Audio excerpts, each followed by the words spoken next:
Hello मेरे प्यारे बच्चों। मैं आज आपको क्लास 12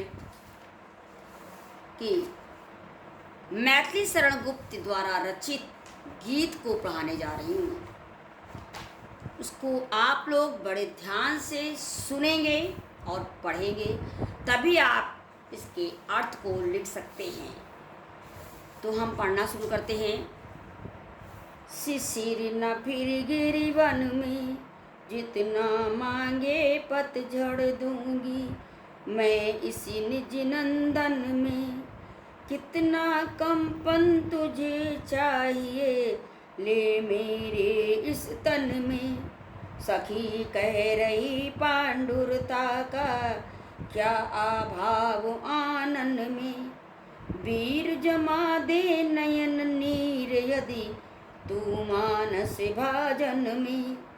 तो मोती सा मैं आकिंचना रखूं उसको अपने मन में। हंसी गई रो भी न सकूं मैं अपने इस जीवन में।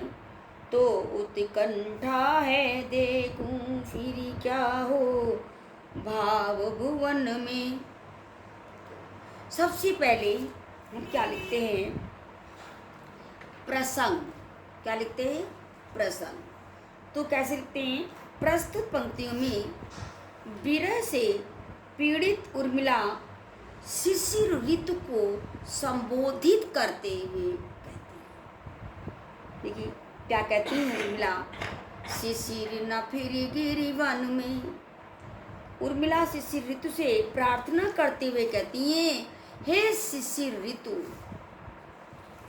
तू पर्वतों में वनों में मत घूम।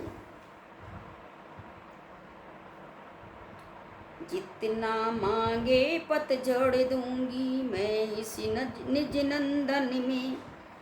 कह रही है तू जितना पतझड़ चाहे और जितना पत्ते चाहे, मैं इस निज नंदन में वे सारे मैं तुझे अपने इस निज नंदन का मतलब होता है मतलब शरीर से, इस शरीर से मैं तुमको दे दूंगी। कहने का भाव यह है कि पतझड़ में वृक्षों के पीले पत्ते झड़ते रहते हैं। उर्मिला अपने शरीर के विभिन्न अंगों को ही पत्तों के रूप में प्रस्तुत करती है। और क्या कहती है कि जितना भी पतझड़ तुझे चाहिए मैं अपने शरीर से मैं तुमको दे सकती हूँ। क्यों? क्योंकि विरह के कारण उर्मिला का जो शरीर है वह पीला पड़ चुका है। फिर क्या कहती है? कितना कंपन तुझे चाहिए, ले मेरे इस तन से।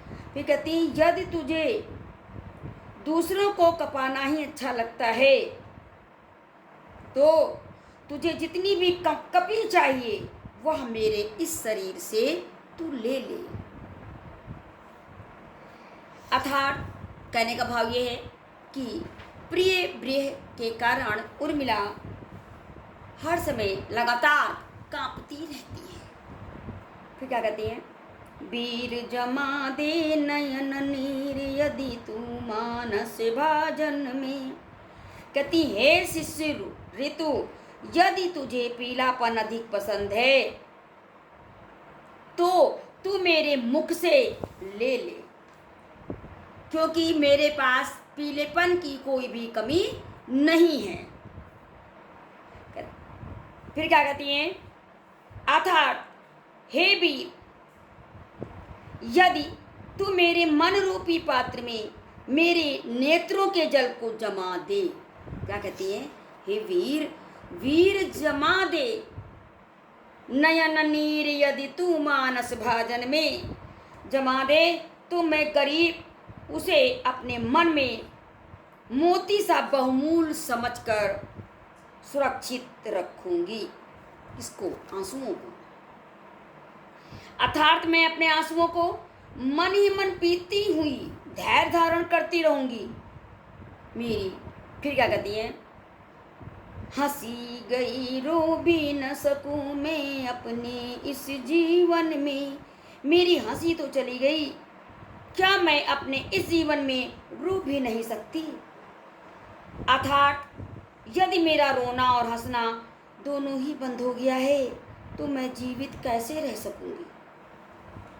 ऐसी स्थिति में यह जानने के लिए आतुर हूँ कि हंसना और रोना दोनों ही छिन जाने के बाद मेरे इस भाव रूपी संसार में फिर क्या हलचल शेष रह जाएगी। तो उत्कंठा है देखूं फिर क्या हो भाव भुवन में। अर्थात मेरे हृदय में कौन से भाव उत्पन्न हो पाएंगे। कहने का भाव ये कि मैं हंस भी नहीं सकती, रो भी नहीं सकती, तो मैं देखना चाहती हूँ। तो उत्कंठा है देखूं फिर क्या हो भाव भुवन में। मेरे मन में कौन सी भाव आएंगे। कहने का मतलब है कोई भाव नहीं आएंगे। क्यों कि मैं हंस भी नहीं सकती और मैं रो भी नहीं सकती। तो ये इसकी थी व्याख्या। अब इसका काव्य सौंदर्य कैसे लिखेंगे। भाषा शुद्ध, खड़ी बोली, शैली, मुक्तक, अलंकार, मानवीकरण और रूपक, इसके साथ में उपमा भी है। रस वियोग, गुण माधुर, छंद गेयपद।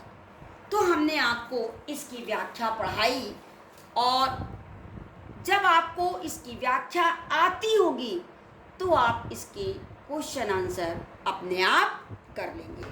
तो आपको समझ में आ गया होगा। थैंक यू मेरे बच्चों।